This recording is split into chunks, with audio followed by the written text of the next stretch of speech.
ವೀಕ್ಷಕರೇ ನಮಸ್ಕಾರ. ನಾವಿವತ್ತು ಬೆಂಡೆಕಾಯಿ ಹುಳಿನ ಯಾವ ರೀತಿ ಮಾಡೋದು ಅಂತ ತಿಳ್ಕೊಳ್ಳೋಣ. ಮೊದಲಿಗೆ ನಾನು ಒಂದು 100 ಗ್ರಾಮ್ ಬೆಂಡೆಕಾಯಿ ತೊಗೊಂಡಿದ್ದೀನಿ.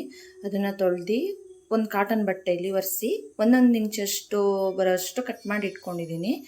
ನೆಕ್ಸ್ಟು ಒಂದು ನಿಂಬೆಹಣ್ಣು ಗಾತ್ರದಷ್ಟು ಹುಣಸೆಹಣ್ಣನ್ನ ನೀರಲ್ಲಿ ನೆನೆಸಿಡಕ್ಕೆ ಇಟ್ಟಿದ್ದೀನಿ. ನಂತರ ಮಸಾಲೆ ರುಬ್ಕೊಳ್ಳೋಣ. ಒಂದು 3 ರಿಂದ 4 ಸ್ಪೂನ್ ತೆಂಗಿನಕಾಯಿ ಹಾಕ್ಕೊಂಡಿದ್ದೀನಿ. ಮತ್ತು ಒಂದು ಕಟ್ ಮಾಡಿ ಇಟ್ಟಿರೋ ಒಂದು ಈರುಳ್ಳಿ ಹಾಕ್ಕೊಂಡಿದ್ದೀನಿ ನಾನು, ಒಂದು ಮೀಡಿಯಮ್ ಸೈಜ್ ಈರುಳ್ಳಿನ. ನೆಕ್ಸ್ಟು ಒಂದು ದಪ್ಪು ಟೊಮೊಟೊ ಹಾಕ್ಕೊಂಡಿದ್ದೀನಿ. ನೀವೇನಾದರೂ ಸಣ್ಣ ಟೊಮೊಟೊ ಅಂದರೆ 2 ಟೊಮೊಟೊ ತೊಗೋಬೇಕು. ಇದು ಹುಳಿ ಅಲ್ವಾ, ಆದ್ದರಿಂದ ಸ್ವಲ್ಪ ಹುಳಿ ಅಂಶ ಇರಬೇಕು ಇದಕ್ಕೆ. ಇದು ದಪ್ಪು ಟೊಮೊಟೊ ಮತ್ತು ಕಟ್ ಮಾಡಿ ಇಟ್ಟಿರೋ ಕೊತ್ತಂಬರಿ ಸೊಪ್ಪು. Next 1 spoon red chilli powder ಮತ್ತು 1 ಸ್ಪೂನ್ ಧನಿಯಾ ಪೌಡರ್. ಇದಕ್ಕೆ ಸ್ವಲ್ಪ ನೀರನ್ನ ಸೇರಿಸ್ಕೊಂಡು ತುಂಬ ಸಣ್ಣದಾಗಿ ರುಬ್ಕೊಂಡಿದ್ದೀನಿ. ತುಂಬ ಸಣ್ಣದಾಗಿ ಪೇಸ್ಟ್ ಮಾಡಿ ಇಟ್ಟಿದ್ದೀನಿ. ನೆಕ್ಸ್ಟು ಒಂದು ಬಾಣಲಿನ ಇಟ್ಕೊಂಡು ಅದಕ್ಕೆ 1-2 ಸ್ಪೂನ್ ಎಣ್ಣೆ ಹಾಕ್ಕೊಂಡು, ಎಣ್ಣೆ ಕಾದ್ಮೇಲೆ ಕಟ್ ಮಾಡಿಟ್ಟಿರೋ ಬೆಂಡೆಕಾಯಿನ ಸ್ವಲ್ಪ ಚೆನ್ನಾಗಿ ಫ್ರೈ ಮಾಡ್ಕೋಬೇಕು. ಅದರಲ್ಲಿರೋ ಲೋಳೆ ಅಂಶ ಹೋಗ್ಬೇಕಲ್ವಾ, ಅದು ಹೋಗೋವರೆಗೂ ಫ್ರೈ ಮಾಡ್ಕೋಬೇಕು ಚೆನ್ನಾಗಿ. ನೋಡಿ, ಚೆನ್ನಾಗಿ ಫ್ರೈ ಮಾಡ್ಕೋತಾ ಇದ್ದೀನಿ ಬೆಂಡೆಕಾಯಿನ.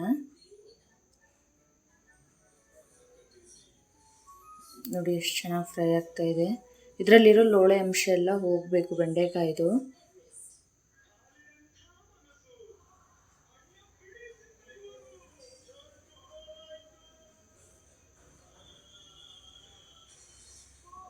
ಫ್ರೈ ಆಗಿದೆ. ಇವಾಗ ಗ್ಯಾಸ್ ಆಫ್ ಮಾಡಿ ಒಂದು ಪ್ಲೇಟ್ಗೆ ತೆಗೆದಿಟ್ಕೋತಾ ಇದ್ದೀನಿ ಅದನ್ನು.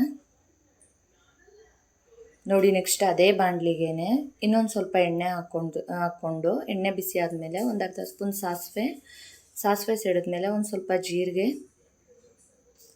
ನೆಕ್ಸ್ಟು ಸಿಪ್ಪೆ ತೆಗೆದು ಕ್ರಷ್ ಮಾಡಿಟ್ಟಿರೋ ಬೆಳ್ಳುಳ್ಳಿ ಫ್ರೈ ಆದಮೇಲೆ ಒಂದು ಆನಿಯನ್ನ ಉದ್ದಕ್ಕೆ ಸ್ಲೈಸ್ ಮಾಡಿ ಇಟ್ಕೊಂಡಿದ್ದೆ, ಒಂದು ಮೀಡಿಯಮ್ ಸೈಜ್ ಈರುಳ್ಳಿನ ಅದನ್ನು ಹಾಕ್ಕೊಂಡು ಸ್ವಲ್ಪ ಫ್ರೈ ಮಾಡ್ಕೋತಾ ಇದ್ದೀನಿ. ನಂತರ ಇದಕ್ಕೆ ರುಬ್ಬಿಟ್ಟಿರೋ ಮಸಾಲೆನ ಆ್ಯಡ್ ಮಾಡ್ಕೋತಾ ಇದ್ದೀನಿ. ಅದನ್ನು ಹಂಗೆ ಲೈಟಾಗಿ ಫ್ರೈ ಮಾಡಿಕೊಂಡು ನೆಕ್ಸ್ಟು ಆ ಮಸಾಲೆ ಜಾರ್ಗೆ ಇನ್ನೊಂದು ಸ್ವಲ್ಪ ನೀರು ಸೇರಿಸ್ಕೊಂಡು ಆ ನೀರನ್ನು ಆ್ಯಡ್ ಮಾಡ್ಕೋತಾ ಇದ್ದೀನಿ. ಇದು ಹುಳಿ ಅಲ್ವಾ, ಸ್ವಲ್ಪ ತೆಳ್ಳಗೇನೆ ಇರಬೇಕು. ಅನ್ನ ಮುದ್ದೆಗೆ ಊಟ ಮಾಡೋಕ್ಕೆ ತುಂಬ ಚೆನ್ನಾಗಿರುತ್ತೆ. ನಂತರ ನೆನೆಸಿಟ್ಟಿರೋ ಹುಣಸೆಹಣ್ಣು ರಸನ ಆ್ಯಡ್ ಮಾಡಿಕೊಂಡು ಅದು ಕುದಿ ಬಂದಮೇಲೆ ರುಚಿಗೆ ತಕ್ಕಷ್ಟು ಅರಳು ಹಾಕೋತಾ ಇದ್ದೀನಿ. ಕುದೀತಾ ಇದೆ ನೋಡಿ. ಇವಾಗ ಇದು ಕುದಿ ಬಂದಮೇಲೆ ಹುರಿದಿಟ್ಟಿರೋ ಬೆಂಡೆಕಾಯಿನ ಹಾಕೋತಾ ಇದ್ದೀನಿ. ಬೆಂಡೆಕಾಯಿ ಹಾಕೊಂಡು ಒಂದು 5 ನಿಮಿಷ ಬೇಯಿಸ್ಕೊಂಡ್ರೆ ಸಾಕು. ಬೆಂಡೆಕಾಯಿ ಏನು ಬೇಗ ಬೆಂದೋಗುತ್ತೆ. ಮೊದಲೇ ಹುರಿದು ಇಟ್ಕೊಂಡಿರ್ತೀವಲ್ವ, ಹಾಗಾಗಿ ಒಂದು 5 ನಿಮಿಷಕ್ಕೆಲ್ಲ ಬೇಯುತ್ತೆ ಚೆನ್ನಾಗಿ. ತುಂಬ ಚೆನ್ನಾಗಿರುತ್ತೆ ಮಾತ್ರ ಈ ರೀತಿ ಸಾಂಬಾರಂತೂ.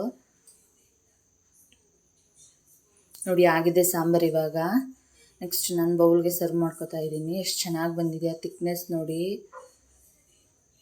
ನೀವು ಒಂದು ಸಲ ಈ ರೀತಿ ಟ್ರೈ ಮಾಡಿ, ತುಂಬ ಇಷ್ಟಪಟ್ಟು ತಿಂತೀರಾ. ಓಕೆ.